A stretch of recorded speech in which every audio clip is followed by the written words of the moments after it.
अगर आप अच्छे कंटेंट बना रहे हैं तो लोग नहीं देखेंगे, अब निश्चिंत रहिए, लोग नहीं देखेंगे। लेकिन आप थोड़ा सा उसमें मिर्च मसाला गाली गलौज पॉलिटिक्स कंट्रोवर्सी डालिएगा, भैया बहुत अच्छा चलेगा आपका। इस तरह की बहुत सारी इमारत थी जो पहले भी इसे खत्म कर दिया गया। एक तो 350 साल पुरानी डच बिल्डिंग थी जिसको 2 साल पहले सरकार ने और उसके बाद खत्म करके अब उसके ऊपर कलेक्ट्रेट की बिल्डिंग, उसके ऊपर 6 साल से मुहिम चला रहे थे लोग पटना बेस्ड। हेलो दोस्तों, कैसे हैं आप लोग। मैं आपका स्वागत करता हूं एक और एपिसोड में। दोस्तों, ये हमने एक नई सीरीज शुरू की है जिसका नाम है बातचीत। आजकल मैंने सोचा YouTube पे लोगों को पॉडकास्ट देखना बहुत पसंद है, तो हम भी आपके लिए कुछ ऐसे लोगों से आपकी मुलाकात करवाएं जो अपनी ज़िंदगी में कुछ अच्छा कर रहे हैं और उनकी इस गुफ्तगू से हमें भी बहुत कुछ जानने और सीखने को मिले। हमारी पूरी कोशिश ये है इस पॉडकास्ट के जरिए कि बिल्कुल इनफॉर्मल रहेगा, बात भी होगी और हर तरह की बात होगी। सवाल पूछने में चुकेंगे नहीं हम, और ये मुझे उम्मीद है कि जवाब देने में न चुके, ताकि आप पूरी तरह से इस पॉडकास्ट से जो नॉलेज और जो कंटेंट हम आप तक पहुंचाना चाहते हैं वो पहुंचता रहे और आप एंजॉय भी करें, बोर ना हो। तो दोस्तों, आज हमारे साथ बैठे हैं मोहम्मद उमर अशरफ साहब, जिन्होंने जामिया मिल्लिया इस्लामिया से मास कम्युनिकेशन किया है और साथ ही साथ ये हिस्ट्री के बारे में काफ़ी कुछ जानते हैं। इनके बारे में मुझे तब पता चला जब लोगों ने मुझे बताया कि भाई एक लड़का है जामिया में, आपने देखा होगा, और बड़ा काम करता है। कौन शख्स है जो बहुत काम कर रहा है इस यंग उम्र में, और उसने कुछ 7-8 साल से बहुत सारी हिस्टोरिकल पैलेसेस को जाकर डिस्कवर किया है, उनकी हिस्ट्रीज बताई है, और ये भी कहा जाता है कि कब्रिस्तान में पाए जाते हैं। तो ये क्या कहानी है कि उमर अशरफ के बारे में ये क्यों कहा जाता है कि वो कब्रिस्तान में पाए जाते हैं, ये सारी बात जानिए अब। और मुझे उम्मीद है कि इस पूरी वीडियो में जब आप बैठेंगे तो इस शख्सियत को मैं कोशिश करूंगा कि इस शख्सियत के सारे पहलू, इनकी जिंदगी के सारे पहलू इस वीडियो के जरिए आपके सामने आ सके। तो हमारे साथ है मोहम्मद उमर अशरफ, जिन्होंने हेरिटेज टाइम्स को फाउंड किया है, जो यहाँ पे हिस्ट्री और हेरिटेज को बचाने का और उस हिस्ट्री और हेरिटेज को सामने लाने का काम करती है। तो मोहम्मद उमर अशरफ साहब, बहुत बहुत स्वागत, बहुत बहुत खैर मकदम है आपका हमारे इस शो में। बहुत शुक्रिया अब्बास भाई, और आपने इतना लंबा तारुफ करवा दिया कि हमने क्या ही अपने बारे में इससे ज्यादा। क्या है कि कुछ लोग ऐसे होते हैं जिनसे मैं क्या बताऊं कि शायद इतने वक्त से अरसे से हम लोग जान रहे हैं और एक दूसरे को जानते हैं, एक दूसरे को, उसमें कोई ऐसी बात नहीं है। और उस पूरे अरसे में मैंने आपका काम देखा, आपकी मेहनत देखी है, तो कहीं ना कहीं जब जैसे ही मैं बोलना शुरू करता हूँ तो कुछ चीज़ें सामने आ जाती हैं। तो सबसे पहले चलिए मेरी ऑडियंस के लिए आप बताइए कि उमर साहब, आपकी सबसे पहले आप ब्रीफ इंट्रोडक्शन दीजिए अबाउट यू, लाइक कौन है आप, क्या करते हैं, उन लोगों के लिए जो बिल्कुल नहीं जानते हैं, फिर हम और डिटेल क्वेश्चंस पे आएंगे। जी बेहतर। मेरा नाम मोहम्मद उमर अशरफ है और मैं बिहार के पटना ज़िले के बाढ़ कस्बे का रहने वाला हूँ, और वहीं शुरुआती तारीफ हमारी वहीं हुई। उसके बाद मैंने इंजीनियरिंग किया, और इंजीनियरिंग के दौरान मुझे लगा कि दुनिया को एक्सप्लोर करना चाहिए। यानी इंजीनियरिंग तो इंसान घर वालों के कहने पर बहुत सारी वजूहात की वजह कर लेता है, लेकिन जो शौक होता है वो इंसान के अंदर होता है, तो वो उस जमाने में निकलता है जब इंसान थोड़ा मैच्योर होता है। तो मुझे लगा कि थोड़ा कुछ और अलग करना चाहिए, तो फिर मैंने जामिया मिल्लिया का एंट्रेंस दिया मास कम्युनिकेशन डिपार्टमेंट में। उसके बाद मेरा साल 2018 में दाखिला हो गया, लेकिन उस दाखिले से पहले ही मैंने कुछ और काम कर रखे थे, जिस वजह कर इस चीज़ को और बढ़ावा मिला, घर वालों ने भी सपोर्ट किया। तो इस तरह से जामिया में दाखिला हुआ। उससे पहले मैंने कुछ सोशल मीडिया पे pages, Twitter account, Insta account और वेबसाइट वगैरह, इन सारी चीज़ों पे काम किया था। तो वो उस ज़माने में बहुत शुरुआती दौर था, सोशल मीडिया पे इस तरह से काम करने वाले लोग बहुत कम थे जो हिस्ट्री, हेरिटेज, कल्चर, इन चीज़ों पे बात कर रहे हो। पॉलिटिकल बात बहुत होती थी, इस तरह की चीज़ों पे बात नहीं होती थी। तो इस वक्त उस ज़माने में न्यूज़पेपर, मीडिया चैनल, इन सारे लोगों ने स्टोरी वगैरह भी की, जिसको देख के घर वालों को भी लगा कि कुछ अलग हो रहा है, तो उन्होंने भी भरपूर सपोर्ट भी किया। और फिर जामिया में दाखिला हुआ, तो जैसा आपको खुद पता है, जामिया मिल्लिया में मास कम्युनिकेशन डिपार्टमेंट अपने में बेहतरीन, यूनिक है, और वहाँ जिस तरह से ट्रेनिंग दी जाती है उससे इंसान बहुत सारी चीजें सीखता है। तो वो सेम मेरे साथ मुझे लगता है कि ऑडियंस को वो बात पहुंचाइए कि आप कर क्या रहे हैं, आप हिस्ट्री में क्या ढूंढना चाह रहे हैं, ये बताइए। सब शुरुआत जो हमारी हुई कि इंसान जिस इलाके में आता है, जिस जगह से आता है, तो घर में कहानी सुनता है, घर में हिस्ट्री की बात होती है, बहुत सारी चीजें होती, तो शुरुआत तो वहीं से हुई। तो उसके बाद मुझे एक थीम मिला, इंडियन फ्रीडम स्ट्रगल, क्योंकि घर में जब बुजुर्गों से कहानी सुनते थे, बात सुनते थे, तो अक्सर जिक्र आता था कुंवर सिंह का, कि कुंवर सिंह के दोस्त थे हमारे गांव के जमींदार मीर कासिम शेर। इस तरह तो बचपन की बात की आई गई, लेकिन जैसे जब बड़े हुए किताबों में पढ़ना शुरू किया तो देख रहे हैं कि इन लोगों का तो जिक्र ही कहीं नहीं। फिर तलाश करना शुरू किया तो वो साल 2015 के बाद की बात है। उसके बाद धीरे धीरे इंडियन फ्रीडम स्ट्रगल में लोगों को तलाश करना शुरू किया। तो शुरू में तो गूगल के भरोसे जो लोग मिल जाते थे वो, और फिर जैसे थोड़ा सा और बड़े हुए लोगों से ताल्लुकात बने, तो इसके बाद मैंने लोगों के घर जाके डॉक्यूमेंट निकालना शुरू किया। तो अभी सिर्फ बिहार के अंदर मैंने 100 से ज्यादा मुस्लिम फ्रीडम फाइटर के ऊपर काम किया है। मुस्लिम इसलिए कह रहे थे जो थीम हमारा था वो मुस्लिम था, लेकिन इसके अलावा हमने बहुत सारे लोगों पे भी, मतलब ओवरऑल हिंदुस्तानी जो कर सकते हैं उनके ऊपर हमने काम किया। लेकिन मुस्लिम वर्ड इसलिए यूज किया, वो एक खास टिपिकल थीम था, क्योंकि आपको हमेशा किसी थीम के ऊपर काम करना होता। तो मेरा जो थीम था, तो मैं जो समझ रहा हूँ आपसे कि आप हिस्ट्री के उन पन्नों को लाने की सामने कोशिश कर रहे हैं जो कहीं ना कहीं छुप गए थे, वक्त के साथ कुछ धूल पड़ गई थी। उस धूल को हटा करके लोगों के सामने आज डिजिटल एज में मैं भी आपके काम को ऐसे ही डिफाइन करता हूँ कि आपने डिजिटल एज में उन चीज़ों को, उन अवराक को, उन पन्नों को जो शायद धूल खा के अब छुप जाते, उनको आप दोबारा सामने ला रहे हैं। एक तरह से कह सकते हैं, लेकिन मेरा अपना मानना, बहुत सारी चीजें किताब में डॉक्यूमेंट से पहले से डॉक्यूमेंटेड थी, लेकिन सोशल मीडिया पे इन चीजों का प्रेजेंस बहुत कम था। तो हमने जो कोशिश की इसमें बहुत कामयाबी मिली। अब तो सोशल मीडिया पे आप 15 अगस्त 26 जनवरी के दौरान देख सकते हैं, पहले गिन चुन के 15-20 फ्रीडम फाइटर हैं उनकी तस्वीर आती थी, उसी पे बात होती, वो चीजें खत्म हो जाती थी। लेकिन साल 2018 के बाद चीजें बदली और बड़े पैमाने पे लोगों ने जिस तरह से इंडियन फ्रीडम स्ट्रगल के हीरोज को याद करना शुरू किया है, जिस तरह से सोशल मीडिया पे भी आपको दिखती है, तो उससे मैं कह सकता हूँ कि ये हम लोगों की शुरुआती कोशिश थी, उसका एक नतीजा है। एक बात पूछूं आपसे जी, यार, ये इंजीनियर लोगों को हर फील्ड में घुसने की क्या परेशानी है? बेसिकली सबसे बड़ा मसला ये है कि ज्यादातर जो इंजीनियर होते हैं वो देखा देखी में इंजीनियर बन जाते हैं। यानी घर वालों ने कहा कि पड़ोसी का बच्चा इंजीनियर है तो मेरा बच्चा इंजीनियर है, तो ये एक सबसे बड़ा मसला है। और लोगों की काउंसलिंग नहीं होती है बचपन में कि उसको करना क्या है। ये फैशन है कि कभी एक दौर था जब टीचर बनने के लिए सारे लोगों को बीएड करवा दिया जाता था, फिर सबको इंजीनियर बना दिया गया, फिर डॉक्टर बना दिया गया। एक फैशन का ये ट्रेंड चलता है, सेम यही है। तो आजकल देखिए एक नया ट्रेंड शुरू हो गया है, लोग एमसीए, मतलब लगातार कंप्यूटर साइंस की तरफ जा रहे हैं, और ये मतलब ट्रेंड है लेटेस्ट। इसके अलावा सीए बनने का बहुत जबरदस्त है। ये चीज यूपी बिहार में ज्यादा देखी जाती है भाई, कि वो एक खानदान में जब एक बार ट्रेंड चल गया तो फिर अगर बड़े भाई, जैसे मान लीजिए 4 भाई हैं, तो बड़े भाई के बड़े बेटे ने अगर इंजीनियरिंग ऑप्ट कर ली तो आखिरी भाई के आखिरी बेटे तक वो सिलसिला चलेगा। तो ये ये इलाकों पे बिल्कुल डिपेंड करता है। एक छोटा सा एग्जांपल देंगे, मैं जिस कस्बे से आया, जिसका जिक्र मैंने किया, बाढ़, वहाँ की एक लड़की जिसने इंटरनेशनल रग्बी में लीड किया। मुझे अच्छे से याद है बचपने में एक भी लड़की ग्राउंड पे नहीं दिखती थी। आज की डेट में उस ग्राउंड में जाइएगा सिर्फ लड़की दिखेंगी। तो अच्छी बात, वो अच्छी बात इसलिए है कि मतलब लोगों के अंदर भेड़ चाल है, चीजों को देखकर वो इंस्पायर्ड होते हैं और उसके पीछे लग जाते हैं। इसमें थोड़ी सी ये पॉजिटिव निगेटिव दोनों चीज है। Right, but the other thing is कि दैट्स व्हाई आई थिंक हम जैसे लोगों का बहुत बड़ा इंपॉर्टेंट हो जाता है कि हमारे एक उस्ताद थे मास कम्युनिकेशन में, उन्होंने कहा था कि media persons are torch bearers of the society. So शायद पहले हम उस भेड़ चाल में चला करते थे, बट अब हमारी भी जिम्मेदारी है कि हम वो रोशनी दिखाएं, सही रोशनी दिखाएं समाज को, ताकि इसीलिए ये पॉडकास्ट का सिलसिला भी है। तो उमर भाई ये बताइए मुझे कि ये एक्चुअल में हेरिटेज टाइम्स जो वेबसाइट है जिस पे काम करते हैं, जिसमें बहुत सारा कंटेंट हिस्ट्री के लिए मौजूद है, ये हेरिटेज टाइम की असल शुरुआत कब? देखिए, इंसान की जो जहनियत है इवॉल्व करती है वक्त के साथ, वक्त के उसके हिसाब के सोच के साथ। तो शुरुआती दौर है साल 2015। साल 2015 से पहले साल 2014, 12, 13 के दौरान हिंदुस्तान में जो पॉलिटिकल सिनेरियो था, जो सोशल मीडिया का यूज था, उसके बाद जो चीज़ हुई, यानी एक सरकार हट के दूसरी सरकार तब्दील आई, उसमें सोशल मीडिया का एक अलग रोल था और मीडिया का जो रोल था वो अपने में यूनिक था। उस जमाने में चूंकि हम एक ऐसी कम्युनिटी से आ रहे हैं तो हमारे सामने उस वक्त पॉलिटिकल प्रेशर था। तो उस प्रेशर को पार करके हम लोगों ने 14 की सरकार चेंज होती है और ये सारी चीजें हम लोगों ने देखा। उसमें बहुत सारी चीजें थी, बहुत सारी ऐसी चीज थी जो आपको सामने से सोशल मीडिया के जब पढ़ेंगे तो स्ट्रेटेजी क्या होती है कि आप ही के नाम का पेज बना के दूसरे वाले इसको इस्तेमाल करते, वो बहुत सारी कहानी थी। तो उसमें मुझे ये लगा कि हमारा प्रेजेंस सोशल मीडिया पे कम है एज ए मुस्लिम कम्युनिटी। तो हर इंसान की जिम्मेदारी है कि आप अपनी चीजों को पॉजिटिव वे में लोगों के सामने रखें। तो उसी दौरान साल 2015 में हमने एक पेज बनाया था। बेसिकली पेज बनाया नहीं थे, कॉपी किया था, मुस्लिम्स ऑफ इंडिया करके एक पेज पहले से चल रहा था। वो नाम क्या पता क्यों पसंद आ गया, कॉपी कर दिया। उस जमाने में ना उतनी ज़हनियत थी, उस जमाने नाबालिग हुआ करते थे। तो वही साल 2000 नहीं नाबालिग नहीं तो बालिग हो गए थे साल 2000 मतलब हाँ बिल्कुल।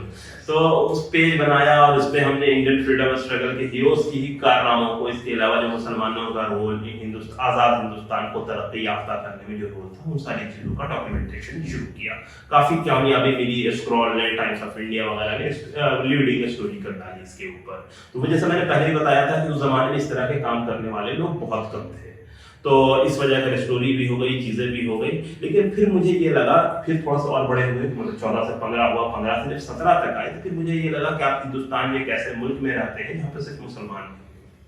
मतलब आप अपनी आइडेंटिटी के साथ चीज़ें करें, लेकिन इसमें मसला ये है कि आप जब सिर्फ और सिर्फ मुस्लिम करते हैं तो इसमें ये है कि आप एक बड़े तबके को अपने से दूर कर रहे थे, क्योंकि माहौल पॉलिटिकल वैसा हो गया था। तो फिर वैसे में ज़रूरी हो गया कि आप एक ऐसे नाम के साथ चीज़ें शुरू करें जिसमें आप सबको साथ में लेकर चल सकें, क्योंकि जो काम कर रहा है वो इंसान तो खुद मुसलमान है, तो वो सबको साथ में लेकर चलता है, तो एक पॉजिटिव चीज हो जाती है। तो वैसे में फिर नाम हमने हेरिटेज टाइम्स रखा, एक वेबसाइट उस नाम से बनाई और इसमें हमने सारी कम्युनिटी के लोगों का डॉक्यूमेंटेशन शुरू किया। मैं यही जानना चाहता हूँ, सिंस आजकल मुसलमान, इस्लाम, ये ऐसे कीवर्ड्स हैं जो बहुत ज़्यादा चर्चा में रहते हैं। हर रोज़ खबरें तो मुसलमान के नाम पे जो मीडिया में चलाई जाती हैं। तो मैं आपसे एक बात ये समझना चाहता हूँ, क्या आपकी वेबसाइट स्पेसिफिकली मुस्लिम फ्रीडम फाइटर्स की बात करती है या आप जो बाकी फ्रीडम फाइटर्स हैं उनकी भी बात करती है? हमारी जो वेबसाइट है वो फ्रीडम फाइटर की बात करती है, और उसमें ऑब्वियस है मुसलमानों की एक तादाद, एक संख्या उसमें ज़्यादा है, लेकिन ऐसा नहीं कि सिर्फ मुसलमान है, लेकिन उसमें मुसलमान भी है।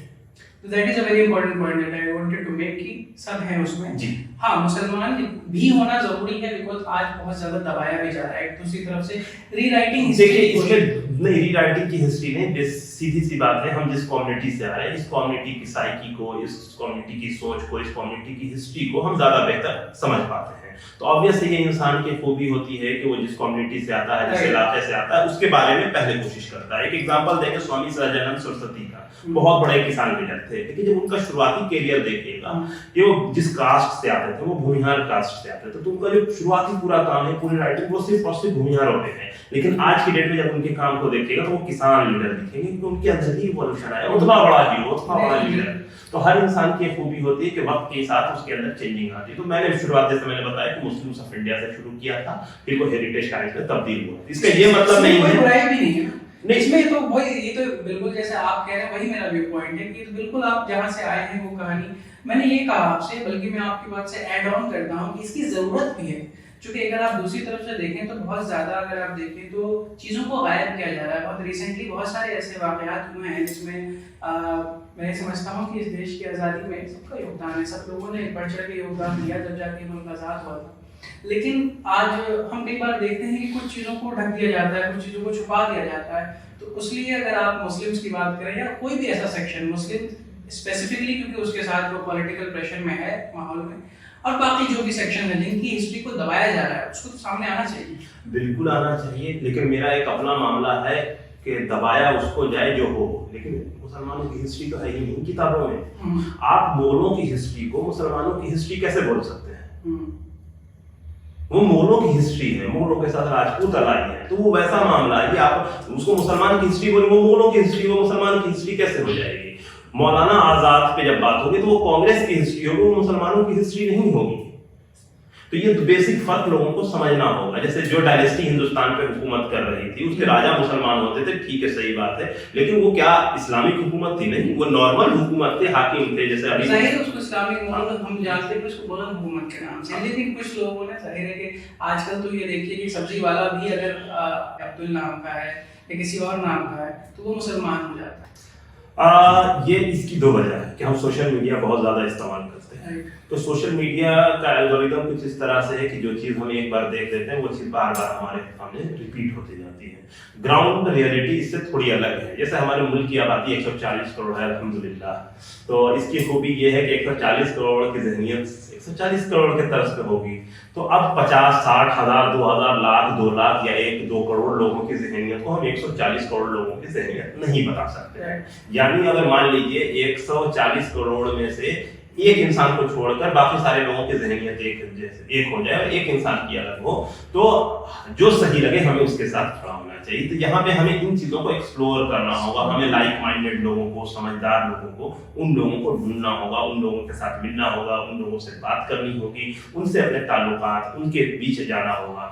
इससे फायदा कई तरह के हो सकते हैं। जैसे मेरा खुद का अपना एक्सपीरियंस है, जब लोगों से मिलता हूँ, जब लोगों के पास जाता हूँ, तो जो तजुर्बा मिलता है वो सोशल मीडिया पे हो ही नहीं सकता है। सोशल मीडिया एक फेक दुनिया है और इस फेक दुनिया से बाहर निकलना ही होगा। कुछ मेरे भी ऐसे तजुर्बात हैं। आज भी जब मैं अपने सर्कल में हूँ, जिन लोगों के साथ वर्क करता हूँ या अलग अलग जो प्रोजेक्ट्स में मैं वर्क कर रहा होता हूँ, तो शायद ये लोग अलग अलग बैकग्राउंड से आते हैं और जब हम उनसे मिलते हैं तो हमें लगता है कि शायद उनके बीच वो सारी चीजें नहीं है जिस लेवल पे हम शायद सोच के बैठे हैं, because how the media is playing. जो मीडिया दिखा रहा है या मीडिया जो डेली फीड करने की कोशिश कर रहा है, रियल में हो सकता है कि उससे कुछ हद तक उनके सवाल अगर होते भी हैं ना, तो शायद मिलने के बाद वो दूर हो जाते हैं, या हमारे एंड से भी अगर हमें कुछ चीजें लग रही होती हैं, वो मुलाकात के बाद कुछ चीजें साफ हो जाती है। इसलिए बहुत इंपॉर्टेंट भी है कि अलग अलग कम्युनिटीज में, जो हिंदुस्तान के अलग अलग कम्युनिटीज हैं, अलग अलग मजहब के लोग हैं, वो सब मिलते जुलते रहें, बहुत सारी चीजें दूर होंगी। लेकिन उमर भाई थोड़ा सा हम टर्न लेते हैं, ठीक है, because we have been discussing a lot about the content that you are producing, but I want to talk about कि ये जो पूरा डिजिटल मीडिया का स्टार्टअप है उसकी बात करें। बहुत सारे लोग वो सुनना चाहते हैं कि अभी इस टाइम पे बड़ा बूम चल रहा है सोशल मीडिया पे, या यू कैन अर्न मनी, आप फेम भी कमा सकते हो, पैसा भी कमा सकते हो। तो you are having a website from quite some time, कैसा है, पैसा आता है? देखिए, पैसा आता है, अच्छा, लेकिन इतना नहीं आता है कि आप इस तरह की चीजों को अपने दम पर अकेले रन कर सकें। इसमें टीम की जरूरत होती है, टीम बनाने के लिए पैसा लगता है, उसके लिए इन्वेस्टमेंट चाहिए। अगर आपके पास नहीं है तो छोड़ दीजिए। तो कुछ इन्फ्लुएंसर वगैरह बनने की कोशिश कीजिए। मसला एक सबसे बड़ा ये यहाँ पर आता है कि आप कर क्या रहे हैं। अगर आप कहीं नौकरी कर रहे हैं, वक्त में हफ्ते में एक दिन निकाल के काम करते हैं, तो वो आपका शौक हो सकता है, वो आपका प्रोफेशन, वो आपका मतलब माश का जरिया नहीं हो सकता, यानी वो आपकी नौकरी या ये नहीं हो सकता, ये आपका शौक और पैशन हो सकता है। तो सेम हमारे साथ भी यही है कि लोगों को ये लगता है मैं इसी में फुल टाइम करता हूँ, मैं फुल टाइम नहीं करता हूँ, मैं नौकरी करता हूँ, वक्त निकाल के ये करता हूँ। हाँ, लेकिन ये है कि इसमें कोशिश हमारी ये रहती है कि कई ऐसी चीज़ों, ऐसी पहलू पे, जैसे मैंने पहले ही बताया, कि उन चीज़ों पे काम करने की कोशिश करते हैं, ओरल हिस्ट्री पे, फ्रीडम स्ट्रगल पे, कल्चर, हेरिटेज, इन सारी चीज़ों के ऊपर, जिसके ऊपर कम बात होती है, कम चर्चा होती है। अगर सोशल मीडिया पर अगर जिस स्टार्टअप की आप बात कर रहे हैं, तो सबसे ज़्यादा जो बूम करता है वो मीडिया, वो वाला जो न्यूज़ स्टोरी करता है, जो स्पोर्ट्स पे या इन चीज़ों पे, जिसपे लोगों को ज़्यादा इंटरेस्ट होता है। हिस्ट्री हेरिटेज पे कीजिएगा तो फ्लॉप हो जाएगा। उमर भाई, मैं आपसे एक सवाल पूछ रहा था कि बहुत सारे लोग जो अपना स्टार्टअप करना चाहते हैं और वेबसाइट बनाना चाहते हैं, यूट्यूब पे भी आजकल काफ़ी प्रेजेंस है, लोग इंस्टा पे भी है।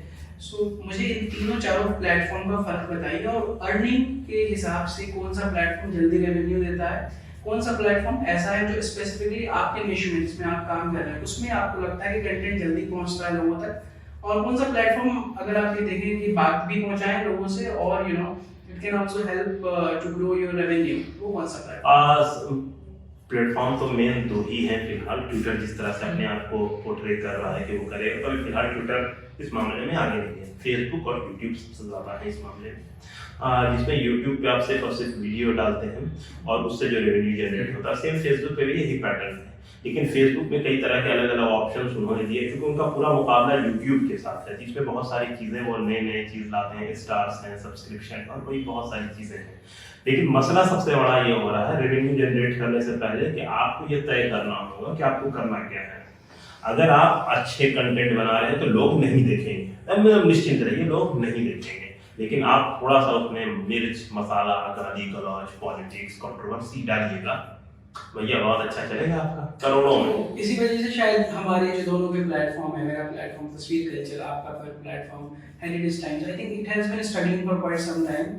जितनी व्यूअरशिप होनी चाहिए, जो क्वालिटी कंटेंट हमने निकाला है पिछले कुछ वक्तों में, शायद वी एक्सपेक्टेड बेटर व्यूअरशिप। तो ये व्यूअर्स जो भी देख रहे हैं, उनसे शायद उमर भाई ने एक बहुत ही प्यार के अल्फाज में आपसे कुछ जज्बात अपने जाहिर किए कि आप लोगों की जिम्मेदारी हो जाती है कि जो अच्छा कंटेंट है उसको आप लोगों को पहुंचाना। जो भी हमारी व्यूअरशिप है, 1000, 2000, 5000, 10,000, 20,000, जो भी लोग देखते हैं, आई थिंक 10,000 लोग तक हमारी बात भी सारे लोगों तक पहुंच ही जाती है किसी न किसी रूप में। तो आप लोगों की जरूर ये जिम्मेदारी होती है कि जो कंटेंट है या सीरियस कंटेंट बनाने वाला है उसको आप अप्रिशिएट कीजिए। हाँ, लेकिन इसके साथ शायद हमारी भी जिम्मेदारी हो जाती है कि हम लगातार इनोवेट करते रहें। शायद उसी इनोवेशन के पैटर्न पे आज हमने ये नया पैटर्न शुरू किया। दुरुस्त कहा। नहीं तो वो ये एक चीज और इसमें है कि फेसबुक पे हमारी रीच बहुत अच्छी है, मतलब कई वीडियोस मिलियन तक चले जाते हैं। यूट्यूब पे नहीं जाते, उसकी भी बहुत सारी वजूहत है, कुछ कमी हमारे अंदर भी है, इस पे मैं इनकार नहीं कर सकता हूँ। लेकिन एक सिर्फ सबसे बड़ा मसला ये है कि ये ओवरऑल जो भी लोग सोबर अच्छा कंटेंट बनाते हैं उसमें टाइम लगता है, उनका वीडियो नहीं चलता। लेकिन मैं ही बता रहा हूँ कि मैं ही वीडियो में थोड़ी सी कंट्रोवर्शियल चीज, कंट्रोवर्शियल हेडिंग डाल दूं तो वो खुद अपने आप चली जाए। कहीं ना कहीं शायद इन प्लेटफॉर्म्स का भी थोड़ा सा इस तरह का एल्गोरिथम बना हुआ है। एग्जैक्टली, मैंने कहा कि ये सोशल मीडिया का एल्गोरिथम ही है जो हेट के ऊपर काम करता, कंट्रोवर्सी पे काम करता है, जबकि ग्राउंड ये नहीं है। ग्राउंड पे खड़े होकर लोगों से आप अच्छी बात कीजिए, लोग सुनते हैं। आप सोशल मीडिया पे अच्छी बात कीजिए, लोग नहीं सुनेंगे। सो अब यही है कि हम कोशिश करते हैं कि जैसे इनोवेशन हम लाएंगे अपने कंटेंट में या अलग अलग तरह से कंटेंट में, और उसके बाद लोगों की भी जिम्मेदारी हो जाती है कि वो उस कंटेंट को उस तरह से लें। आपने अभी फिलहाल कुछ वक्त पहले दो लास्ट बातें करते हैं आपसे। सुल्तान पैलेस है पटना में, उसके लिए आपने एक मुहिम चलाई थी, क्या हुआ उस मुहिम का, कहाँ तक बात पहुंची? देखिए, वो जो मुहिम थी, बिहार सरकार एक अलग ही ढर्रे पे चल रही है कि उसको सारी पुरानी हेरिटेज, पुरानी बिल्डिंग को खत्म करना है। उन्होंने एक तरफे से पटने में सारी इमारत खत्म कर दी। अब सिर्फ दो इमारत बची है, एक सुल्तान पैलेस और दूसरा पुराना पटना म्यूजियम। पटना म्यूजियम के ऊपर भी तलवार लटका हुआ है कि उसके पिछले हिस्से को खत्म किया जाएगा, सेम सुल्तान पैलेस के साथ ही है। तो मसला ये है कि ये जो नया विकास का मॉडल खड़ा हुआ है कि हर पुरानी इमारत को खत्म करके उसके ऊपर नई इमारत तामीर कर दी जाए, तो सेम उसी की वजह है। तो इसमें हम लोगों ने सोशल मीडिया के जरिए ही लोगों से अपील की कि वो हमारे साथ जुड़े सेव सुल्तान पैलेस मुहिम में। इसमें काफी लोग आए, ट्विटर ट्रेंड किया, न्यूज बना, और इसके बाद पटना के कुछ वकील जो दिल्ली बेस्ड हैं उन्होंने इसके ऊपर संज्ञान लेकर पीआईएल सुप्रीम कोर्ट में दाखिल किया। सुप्रीम कोर्ट ने बिहार सरकार से जवाब तलब किया, क्योंकि वो हुकूमत में है तो सरकार ने कहा जवाब देंगे, तो आज तक दे रहे हैं। तो मसला ये है कि फिलहाल मामला आपकी मुहिम कामयाब हो और सुल्तान पैलेस को जैसे कि काफी शानदार इमारत है। सुल्तान पैलेस काफी खूबसूरत इमारत है, पटना म्यूजियम की इमारत काफी खूबसूरत। इस तरह की बहुत सारी इमारत थी जो पहले भी इसे खत्म कर दिया गया। एक तो 350 साल पुरानी डच बिल्डिंग थी जिसको 2 साल पहले सरकार ने और उसके बाद खत्म करके अब उसके ऊपर कलेक्ट्रेट की बिल्डिंग, उसके ऊपर 6 साल से मुहिम चला रहे थे लोग पटना बेस्ड, लेकिन कोशिश नाकामयाब रही। सुप्रीम कोर्ट से सरकार जीत के उसे तोड़ दिया। मुझे लगता है कि बिहार में या बाकी जगहों पे भी सरकार को ये भी सोचना चाहिए, भी समझना चाहिए सरकारों को कि बहुत सारे राज्य हमारे ऐसे हैं जो पूरे हेरिटेज पे ही उनकी इकोनॉमी है। हम राजस्थान की बात करें, लोग राजस्थान में जयपुर, उदयपुर हर महीने आप देखिए कितने लोग जाते हैं, उनका टूरिज्म से कितना रेवेन्यू है। तो ये बात तो मुझे लगता है बिहार सरकार को भी सोचनी चाहिए कि जब हेरिटेज बिल्कुल खत्म कर दी, विकास अपनी जगह जरूरी है, बिल्कुल जरूरी है। तो पटना तो काफी, अभी जस्ट मैं पटना गया हुआ था पिछले महीने, पटना तो आप काफी एक्सपैंड भी कर रहे हैं, काफी उसको बढ़ाने की भी कोशिश कर रहे हैं, जमीनें एक्वायर, मतलब जो होता है इंडस्ट्री बनाने के लिए आसपास जो भी चीजें हैं, बिल्डिंग्स, नई इमारतें काफी शानदार दिखती भी हैं पटना में। लेकिन पटना को सिर्फ आप एक तरफ लेके जाइएगा तो पटना पाटलिपुत्र भी था, उसकी बड़ी लंबी कहानी है, बहुत लंबी गाथा है पटना की। तो वो अब उसका बहुत कम हिस्सा बचा भी है पटना। मसला ये है कि पाटलिपुत्र खत्म कैसे हुआ। गौतम बुद्ध की भविष्यवाणी है, आपसी कला, आग और पानी।